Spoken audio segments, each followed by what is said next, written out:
महाराष्ट्र में विधानसभा चुनाव से पहले सियासी गदर मचा हुआ है, तो दिल्ली में भी अगले साल होने वाले चुनाव से पहले आम आदमी पार्टी की सरकार में बड़े बदलाव के संकेत मिल रहे हैं। इसकी वजह है मनीष सिसोदिया की रिहाई।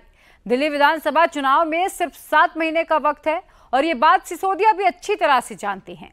रिहाई के अगले ही दिन सिसोदिया ताबड़तोड़ एक्शन ले रहे हैं। पार्टी कार्यकर्ताओं को संबोधित कर ये संदेश भी दे दिया कि वो आराम नहीं करने आए हैं। सिसोदिया की रिहाई आम आदमी पार्टी के लिए संजीवनी है और ऐसे में क्या आम आदमी पार्टी का भविष्य कैसा होगा, इसका पूरा एनालिसिस देखिए इस रिपोर्ट में।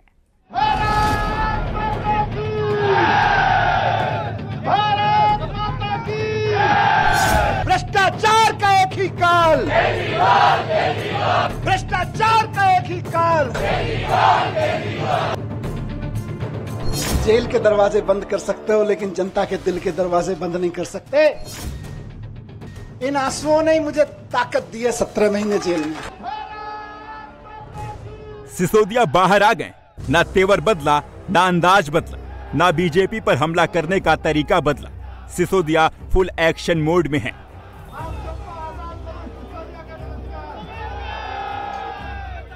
रिहाई के बाद सिसोदिया फ्रंट फुट पर खेल रहे हैं। देश के सख्त से सख्त कानूनों की सख्त से सख्त धाराएं लगा के इनको बंद कर दो झूठे सच्चे केस में, और ऐसी ऐसी धाराएं लगा दो जो दुनिया भर में आतंकवादियों के ऊपर लगाई जाती हैं। ऐसी ऐसी कानूनों की धाराएं लगा दो जो दुनिया में ड्रग माफिया के ऊपर लगाई जाती हैं। ऐसी ऐसी धाराएं लगा के इन्होंने सोचा इनको जेल में बंद कर दो, तो जैसे आतंकवादी को जेल में डाल देते हैं तो सड़ता रहता है, जैसे ड्रग माफिया को जेल में डालते हैं तो दुनिया में सड़ता रहता है। इन्हें लगा अरविंद केजरीवाल, मनीष सिसोदिया और संजय सिंह को भी जेल में डालेंगे तो सड़ जाएंगे। लेकिन आपके आंसुओं की कीमत है ये, आपके आंसुओं की ताकत है ये कि जेल के ताले भी पिघल जाते हैं। 17 महीने के बाद सिसोदिया रिहा हुए तो सुबह की पहली चाय की तस्वीर सोशल मीडिया पर पोस्ट की।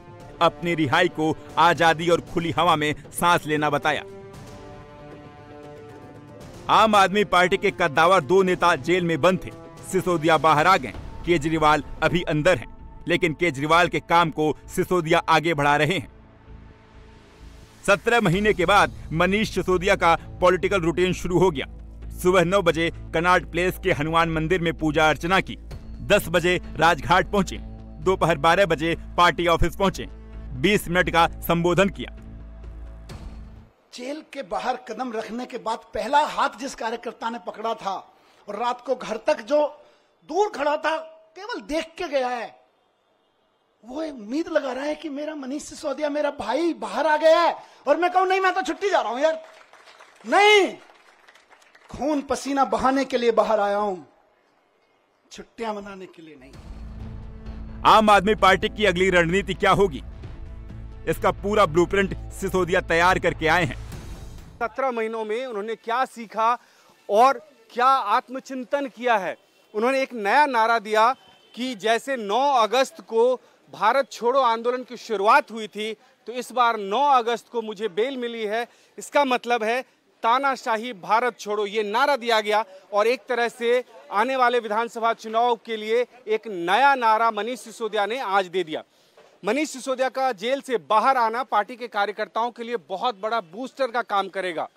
पार्टी के दोनों शीर्ष नेतृत्व जेल में बंद थे, 2 राज्यों में पार्टी को विधानसभा का चुनाव लड़ना है, तैयारी पहले से चल रही है, लेकिन कहीं ना कहीं ये असर था कार्यकर्ताओं पे कि उनके सीनियर लीडरशिप जेल में बंद है, तो वो वैक्यूम जो था वो अब फुलफिल हो जाएगा। उसको भर दिया है मनीष सिसोदिया ने, और मनीष सिसोदिया ने ये क्लियर कर दिया है कि वो 24 घंटे लगातार काम करेंगे और वो किस तरह से भारतीय जनता पार्टी को आने वाले चुनाव में निशाने पे लेंगे, वो पहले से ही उन्होंने क्लियर कर दिया।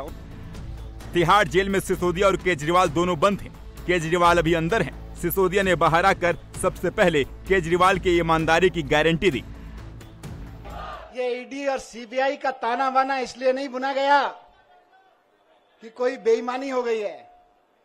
ये ईडी और सीबीआई का ताना बाना इसलिए बुना गया है कि कश्मीर से कन्याकुमारी तक किसी चाय के ढाबे पे भी रुके हुए 10 लोगों से बात करोगे कि केजरीवाल कौन है जानते हो, बोले यार वो दिल्ली में काम बड़ा शानदार कर रहा है, और काम तो कर ही रहा है, ईमानदारी से कर रहा है। केजरीवाल जी का नाम आज ईमानदारी का प्रतीक बन गया पूरे देश में। और भारतीय जनता पार्टी इतनी अपने आप को कहते हैं दुनिया की सबसे बड़ी पार्टी होने के बावजूद एक राज्य में एक उदाहरण नहीं पेश कर पाई कि उस राज्य में काम ईमानदारी से हो रहा है और काम हो रहा है। सिसोदिया अब जेल से बाहर हैं। सिसोदिया की बेल को आम आदमी पार्टी उनकी बेगुनाही का सबसे बड़ा सर्टिफिकेट बता रही है। इसकी वजह है कि दिल्ली में शराब नीति को लेकर जो घोटाले के आरोप लगाए जाते हैं, वो नीति उस समय बनी थी जब सिसोदिया दिल्ली के आबकारी मंत्री थे। यही वजह है कि आम आदमी पार्टी कह रही है जब नीति बनाने वाले को ही राहत मिल गई है, तब आगे जो भी इस मामले में जेल में बंद हैं, सब बेगुनाह हैं। लेकिन सच ये है कि सिसोदिया को जेल से बेल मिलने का ये मतलब नहीं है कि उन्हें आरोपों से बरी कर दिया गया है, बल्कि सुप्रीम कोर्ट ने साफ कहा है कि सिसोदिया को जमानत ट्रायल में देरी की वजह से मिली है। अनिश्चितकालीन के लिए जेल में रखना अनुच्छेद 21 का उल्लंघन है। सिसोदिया रिहा हुए तो दिल्ली के सियासत का पारा हाई हो गया। आम आदमी पार्टी के बेगुनाही वाले दावे पर बीजेपी का पलटवार भी आया। इतने झूठे और भ्रम पैदा करने वाले लोग हैं कि ये कोर्ट को बीजेपी बता देते हैं। बेल देना ना देना कोर्ट का काम है। और बेल किसको नहीं मिलती है? पॉकेटमार को भी मिलती है, चोर को भी मिलती है, बहुत जघन्य अपराध करने वालों को भी मिलती है। और बेल होने के बाद भी आजीवन कारावास होता है, फांसी की सजा तक हुई है। इसलिए बेल जो भी आपके ऊपर भ्रष्टाचार के आरोप हैं उससे मुक्ति नहीं है। ये कोर्ट की प्रक्रिया है। बेल तो पता नहीं क्यों इनको 17 महीने बाद मिला। शायद ये बड़े वाले भ्रष्टाचारी लोग हैं, नहीं तो बेल तो 5-7 दिन में मिल जाती है। इस सिसोदिया 9 अगस्त को बाहर के आए, ऐसा व्यवहार कर रहे हैं जैसे भारत छोड़ो आंदोलन में शामिल थे। भ्रष्टाचार छोड़ो आंदोलन होना चाहिए। वो भ्रष्टाचार के केस में थे, लेकिन वो बाहर आए, कैसा व्यवहार कर रहे हैं। मुचलके पे छूटे हैं, थाने में जाना पड़ेगा, हाजिरी देनी पड़ेगी, लेकिन इस तरह का व्यवहार कर रहे हैं, इससे क्या फर्क पड़ता है? तो क्या सिसोदिया की तरह केजरीवाल भी जेल से बाहर आएंगे? केजरीवाल कैंप में सिसोदिया को अब क्या रोल मिलने वाला है? केजरीवाल के कैंप में इस वक्त क्या चल रहा है? क्या सिसोदिया फिर से डिप्टी सीएम का पद संभालेंगे? फिलहाल दिल्ली सरकार में अभी केजरीवाल सहित 6 मंत्री हैं, जबकि दिल्ली में अधिकतम मंत्रियों की संख्या 7 है। ऐसे में अभी एक पद वेकेंट चल रही है। लेकिन सिसोदिया के मंत्री बनने में सबसे बड़ी बाधा केजरीवाल का जेल में होना है। केजरीवाल जेल से मंत्री बनाने की सिफारिश नहीं कर सकते। इसके लिए उन्हें कोर्ट से परमिशन लेनी होगी और तब तक सिसोदिया बाहर रहकर सरकार में सीधा दखल नहीं दे सकते। लेकिन सिसोदिया के बाहर आने पर आम आदमी पार्टी को बूस्ट जरूर मिला है। सिसोदिया बाहर रहकर सरकार को सलाह दे सकते हैं, संगठन में बड़ी जिम्मेदारी निभा सकते हैं।